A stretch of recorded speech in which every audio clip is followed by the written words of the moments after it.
రాష్ట్ర ఏర్పాటు కలను సాకారం చేసిన సోనియా గాంధీనే తెలంగాణ తల్లి అన్నారు టీపీసీసీ ప్రధాన కార్యదర్శి అద్దంకి దయాకర్. కేసీఆర్ తెలంగాణకు బాపు కాదని బీఆర్ఎస్ కి మాత్రమే బాపు అన్నారు. ప్రభుత్వం నిర్వహిస్తున్న ఉత్సవాల్లో ప్రతి ఒక్కరూ పాల్గొనాలని ఆయన పిలుపునిచ్చారు.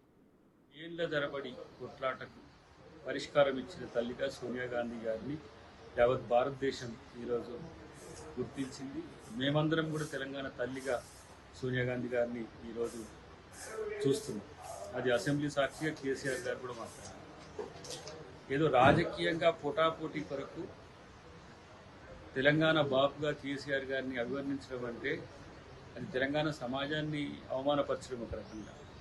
ఆయన టీఆర్ఎస్ బాపు, తర్వాత ఆయన తన రాజకీయ స్వార్థం కోసము, రాజకీయ ప్రయోజనాల కోసము తెలంగాణ రాష్ట్ర సమితి అనేదాన్ని భారత రాష్ట్ర సమితిగా మార్చింది.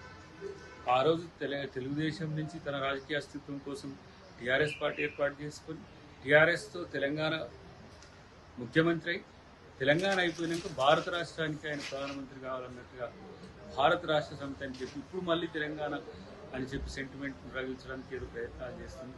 ఇది కాకుండా 10 సంవత్సరాల సంబరాలు తెలంగాణ ప్రభుత్వం చేస్తుంది. ప్రతిపక్షాలను, ప్రజా సంఘాలను, ఉద్యమకారులను, విద్యార్థులను అందరినీ గౌరవించే ఒక కార్యక్రమం తెలంగాణ ప్రభుత్వం చేస్తుంది. కాబట్టి దాంట్లో అందరూ పాల్గొని తెలంగాణ సమాజ ఆకాంక్షలు నెరవేర్చేదానికి సహకరించాలని కోరుతున్నాను.